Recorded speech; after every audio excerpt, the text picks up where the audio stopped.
This is not a fantasy.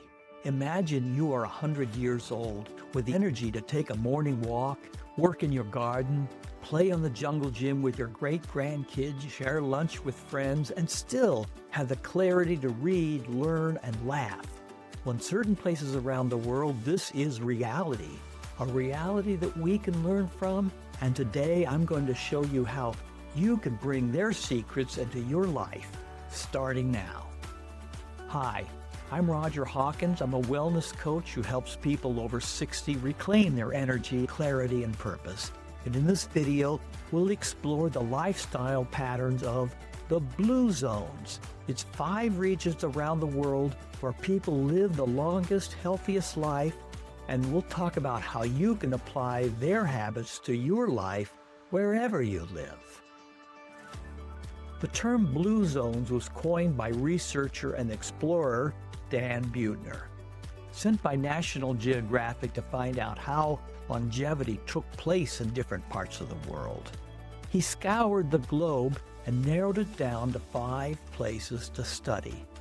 Then he brought back a team of very smart people, like a bunch of scientists and historians and anthropologists and dietitians and geneticists, to study the characteristics of these centenarians.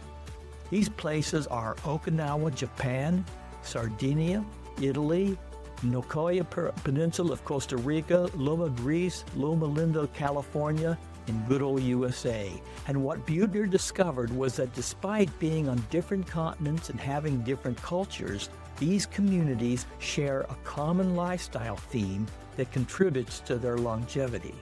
Well, you can read this article in the National Geographic of November 2005. He's also written more books on blue zones promoting healthful living and personal life. He's also helping to create civic communities that are designed for blue zone living.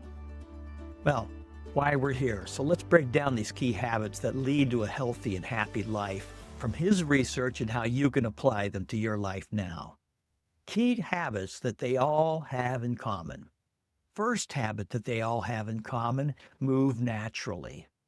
In the blue zones, exercise is part of their lifestyle. They walk everywhere, climb hills, till fields, garden. Movement isn't some scheduled gym session. It's built into a daily life. Walking, gardening, cooking, climbing stairs. Try this today.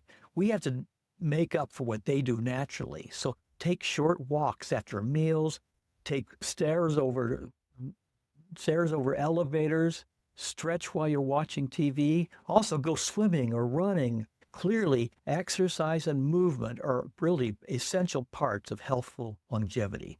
Second habit, eat mostly plants. Their diets are mostly vegetables, fruits, legumes, grains, and nuts. They often eat what they grow. They are eating mainly plant protein. Meat and fish are occasional, not daily staples. Meat and fish are garnishes, not the main dish. Try this today. If this sounds scary to you as it does to me, it used to, just try one meal a week that's entirely plant-based, like a hearty bean soup or a vegetable stir-fry. Little steps lead to big changes. Third habit that they all have in common, a daily downshift. We all know chronic stress shortens life expectancy. Blue zone residents are not necessarily out of the news cycle. Some have TVs and radio, some don't, but they have stress that is part of any family and relationships. They are not immune to stress, but the blue zone residents do take intentional pauses each day, whether through meditation, prayer, naps, quiet reflection. It's intentional and it's consistent. Try this deep breathing, or simply sit outside without distractions. Take a short nap. Try to meditate. Remember, this is not a way of just surviving chaos. You are actually building your inner resource, a resource that is essential to your resilience for what life throws at you. Fourth habit they all have in common, live with purpose. In Okinawa, they call it Ikigai. Your reason to get up in the morning, your reason for being, the feeling of fulfillment and value in one's life. No one goes searching for purpose. It's part of their daily activity. It's an awareness of the little moments in their daily activities. It's about finding joy and harmony in their everyday activities. They all seem to have a strong spiritual connection to a higher power or a network, a mindful presence, or something that is not them. Try this today. Take some deep, mindful breaths and ask yourself, what is one thing I can do this week that gives me a sense of contribution and joy? And fifth habit they all have in common, belong and connect. They have strong family ties, supportive relationships. Active community is central in all blue zones. Personal networks are supportive. No one is isolated. They are usually part of a spiritual community. Call a friend, invite someone to a meal, join a group where you can build relationships. Have a block party in your neighborhood. Nurture those relationships. It also is part of your resilience.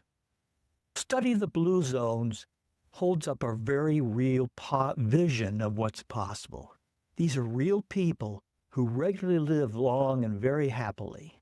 Real people who have adapted these habits because they work and have been part of their culture for generations.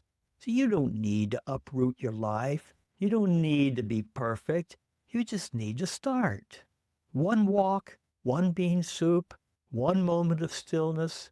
Start with one or two changes, and over time, small, consistent actions build a foundation for a longer, healthier, more purposeful life. These habits are what I strive for all the time, and what I offer you is a foundation of a life of wellness.